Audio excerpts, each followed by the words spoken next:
Hello friends, daily classes में आपका स्वागत है। दोस्तों, अभी यूट्यूब पे मैंने एक प्रश्न पूछा था, राजस्थान का गांधी किसे कहा जाता है। लगभग बात करूं तो सभी स्टूडेंट्स ने इसका उत्तर गलत दिया है। राजस्थान का गांधी किसे कहा जाता है, ये वो प्रश्न है जो आपको एग्जाम में बार बार देखने को मिलेंगे और स्टूडेंट क्या करते हैं, इसको आते हुए भी गलत करके आते हैं। एग्ज़ाम में यही फॉर्मूला होता है कि आपको क्वेश्चन करवाना है, आते आते भी आप गलत क्यों करके आते हो जब उसको अच्छे से आप नहीं पढ़ के जाते हो। आपके सामने आपको दिख रहा है, यूट्यूब पे पूछा था, लगभग सभी स्टूडेंट ने गलत उत्तर दिया है। मेरा प्रश्न था कि राजस्थान का गांधी किसे कहा जाता है। ज़्यादातर स्टूडेंट ने उत्तर दिया है इसका कि भोगीलाल पांड्या को कहा जाता है। भोगीलाल पांड्या को तो वागड़ का गांधी कहा जाता है। एग्जाम में अगर पूछता वागड़ का गांधी किसे कहा जाता है, तब हमें उत्तर करना था भोगीलाल पांड्या।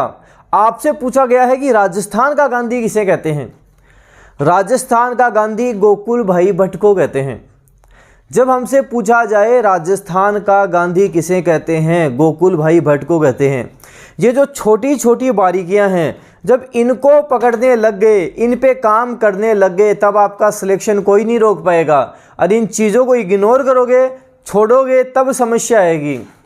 आप देखो, जिन स्टूडेंट ने इस प्रश्न का उत्तर सही दिया है, जो ऑप्शन में भी नहीं है, इनमें से कोई में है, तो आप सोच के देखो वो स्टूडेंट आपसे कितने आगे जा चुके हैं। उन्होंने अच्छे से माइंड लगाया कि इसका उत्तर क्या होगा। अगर ऑप्शंस के भरोसे रहोगे तो समस्या रहेगी, और ऑप्शंस के भरोसे नहीं रहोगे, दिमाग में हर प्रश्न का आंसर आपके रहेगा, तब जाकर आपकी जीत होगी, तब जाकर आपका सिलेक्शन होगा। ऐसे कुछ और भी प्रश्न हैं जो मैं आपको कई बार बताता हूं। जैसे आपसे पूछ लिया जाता है कि राजस्थान की राधा किसे कहते हैं। जब पूछा जाए राजस्थान की राधा किसे कहा जाता है, तो हमें उत्तर करना है मीराबाई को कहा जाता है। मीराबाई को हम राजस्थान की राधा कहते हैं।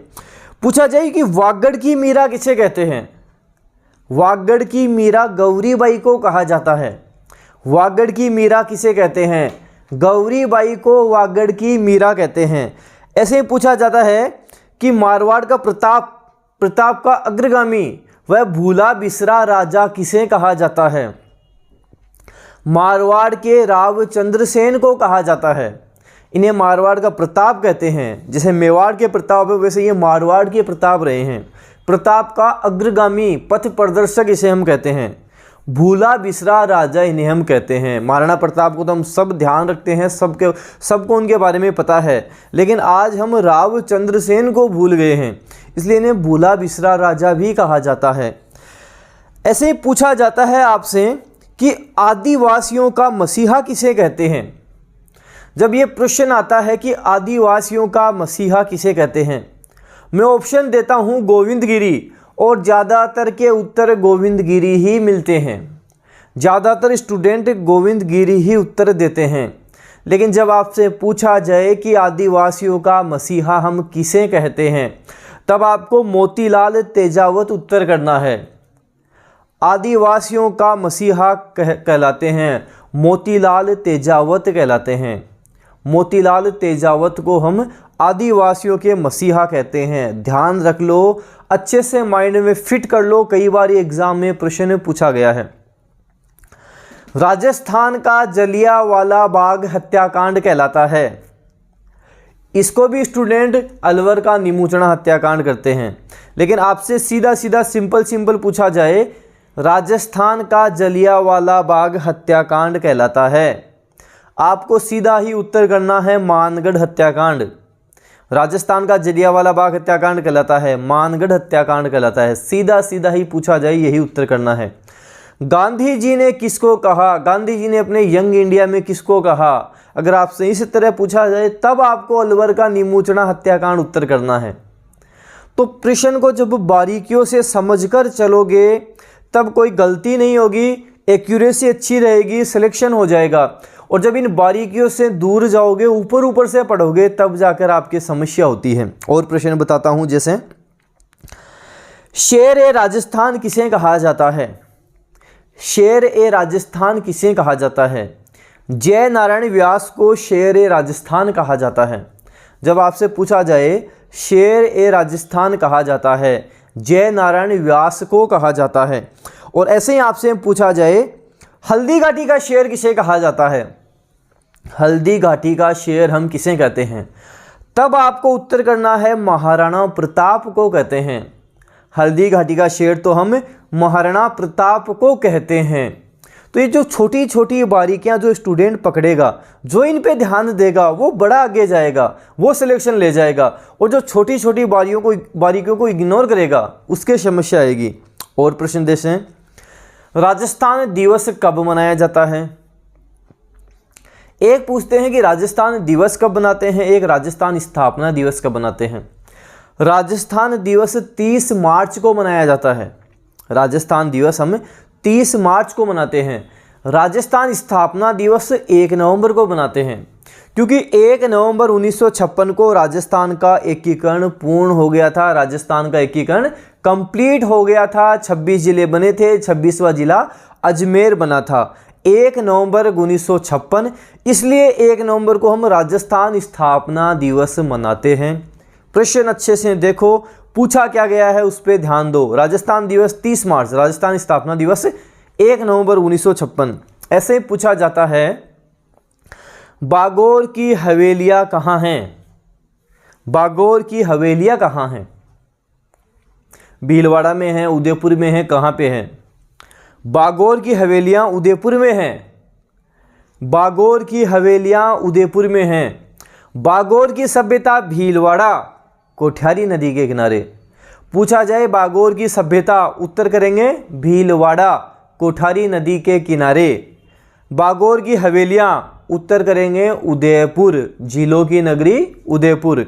तो ये जो प्रश्नों की जो बारीकियां आप समझोगे बड़ा आगे जाओगे। बागोर की हवेलियां उदयपुर में हैं, बागोर की सभ्यता भीलवाड़ा में है। ऐसे ही राजस्थान के लिए राजपूताना शब्द का प्रयोग किसने किया था? कई बार एग्जाम में देखने को मिलेगा। राजस्थान हाईकोर्ट एलडीसी का जो पेपर हुआ था उसमें भी प्रश्न आया था। और स्टूडेंट बोलते हैं सर आते आते हुए भी लास्ट में हम कर्नल जेम्स टोड इसका उत्तर करके आ गए, कॉन्फिडेंस ही नहीं आ रहा था। अच्छा, कर्नल जेम्स टोड उत्तर करने का क्या कारण रहा? सबसे बड़ा कारण प्रश्न को अच्छे से ना पढ़ना। दूसरा, एग्जाम में जब तक आपके हेजिटेशन रहेगी, जब तक आप 100% प्रश्न पे श्योर नहीं होते हो। श्योर अगर आप हो, आपको 100% पता है कि हाँ ऑप्शन के भरोसे आप नहीं हो, तब आप कर दोगे। जैसे मैं आपको कई बार बताता हूँ, कर्नल जेम्स टोड को राजस्थान के इतिहास का पिता कहते हैं। इनकी पुस्तक annuls and antiquities of Rajasthan, जिसे राजस्थान के इतिहास का विश्वकोश कहा जाता है। फिर मैं बताता हूँ कि कर्नल जेम्स टोड ने राजस्थान के लिए राजस्थान, रायथान, रजवाड़ा इन शब्दों का प्रयोग किया था। कर्नल जेम्स टोड ने हमारे राजस्थान के लिए राजस्थान का, रायथान, रजवाड़ा इन शब्दों का प्रयोग किया। मतलब एग्जाम में पूछे राजस्थान शब्द का प्रयोग किसने किया? Colonel James Tod. रायथान, कर्नल जेम्स टोड। रजवाड़ा, कर्नल जेम्स टोड। लेकिन अगर पूछा जाए राजपूताना शब्द का प्रयोग किसने किया था, तब हमें उत्तर जॉर्ज थॉमस करना है।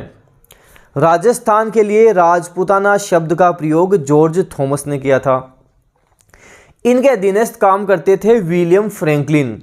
विलियम फ्रैंकलिन की एक बुक आती है the military memoirs of mister George Thomas. Book का नाम है military memoirs of mister George Thomas. इस बुक से हमें पता लगता है कि जॉर्ज थॉमस ने राजस्थान के लिए राजपूताना शब्द का प्रयोग किया था।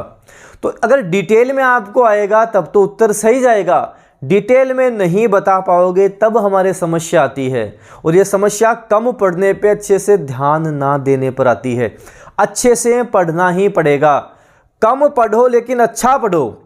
दिन में स्टूडेंट आपने देखा होगा 10-12 घंटे बैठे हैं, पढ़े जा रहे हैं। कोई उनसे पूछता है क्या पीछे का आता है क्या बोलते हैं हाँ आ जाएगा, धीरे धीरे आ जाएगा।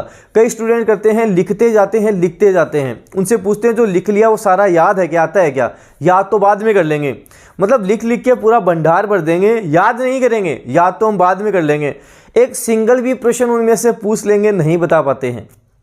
तो लिखो उतना ही जितना याद कर सको, पढ़ो उतना ही जितना याद कर सको। एक्स्ट्रा आप जो करोगे वो आपके कोई काम नहीं आने वाला है, वो आपको कोई सिलेक्शन नहीं दिलाएगा। उतना ही लिखो जितना पढ़ सको, और उतना ही आप पढ़ो जितने में अच्छे से टाइम दे सको, उसको समझ सको आज मैंने ये पढ़ा है, और उसको आप तैयार कर सको, उसी दिन तैयार कर सको। ये रणनीति जब बनाओगे तब तो सिलेक्शन ले जाओगे। और लिख लिख कर कॉपी भरे जा रहे हो, उससे कोई मतलब नहीं निकलेगा। उससे आपकी राइटिंग सुधर जाएगी, राइटिंग आपकी अच्छी हो जाएगी, सिलेक्शन नहीं होगा आपका। ऐसे ही पूछा जाता है कि जयसमंद बांध कहाँ है, और सबसे पहले हमारा ऑप्शन हमें मिलता है उदयपुर। फर्स्ट ऑप्शन ही उदयपुर मिलता है। और स्टूडेंट जयसमंद आ गया, सीधा उदयपुर टिका दो। आपसे जयसमंद झील नहीं पूछी गई है, आपसे पूछा गया है कि जयसमंद बांध कहाँ है। अगर जयसमंद झील पूछा जाता तो हमारा उत्तर उदयपुर हो जाता, लेकिन अगर जयसमंद बांध पूछा है तो हमारा उत्तर अलवर होगा। जयसमंद बांध अलवर में है। तो ये जो प्रश्न है कंफ्यूजिंग प्रश्न है। कई बार मैं आपको YouTube पे भी इसी तरह के प्रश्न करवाता रहता हूँ। क्यों करवाता हूँ? जितनी गलतियाँ करनी है यहीं कर लो, जितना सीखना है यहीं कर लो। एग्ज़ाम में जब आप जाओ वहाँ आप कोई गलती ना करके आओ, वहाँ एकदम श्योर अच्छे से तरीके से सारी चीज़ें करके आओ, वहाँ आपकी कोई मिस्टेक ना हो। जितनी गलतियाँ करनी है वो सब की सब यहीं कर लो। एग्ज़ाम तक इतना परफेक्ट हो गया हो कि श्योर आपका सिलेक्शन हो। इसीलिए डेनियल क्लासेस पे आपको इतनी सारी चीज़ें, सारा सब कुछ करवाया जाता है। वीडियो को जितना ज़्यादा हो सके शेयर करो, जितना हो सके व्हाट्सएप पे, टेलीग्राम पे कोई ग्रुप आपके बने उन पे सब में जितना ज़्यादा हो सके वीडियो शेयर करो, ताकि इसी तरह के और वीडियो मैं आपके लिए लाता रहूं। तो वीडियो शेयर करना है, लाइक करना है। अगर आप डेनियल क्लासेस यूट्यूब चैनल पे नए हो, जब आप सब्सक्राइब करो, बेल आइकन भी प्रेस कर लेना। इससे क्या होगा, कोई भी न्यू अपडेट आएगी वो आपको तुरंत मिलेगी। और इसी तरह की न्यू अपडेट मैं आपको डेनियल क्लासेस के टेलीग्राम चैनल पर भी देता हूं, वहां भी न्यू अपडेट मिलती रहती है। 30,000 से ज़्यादा स्टूडेंट वहां भी जुड़े हुए हैं, तो वो भी आप ज्वाइन कर लें। धन्यवाद।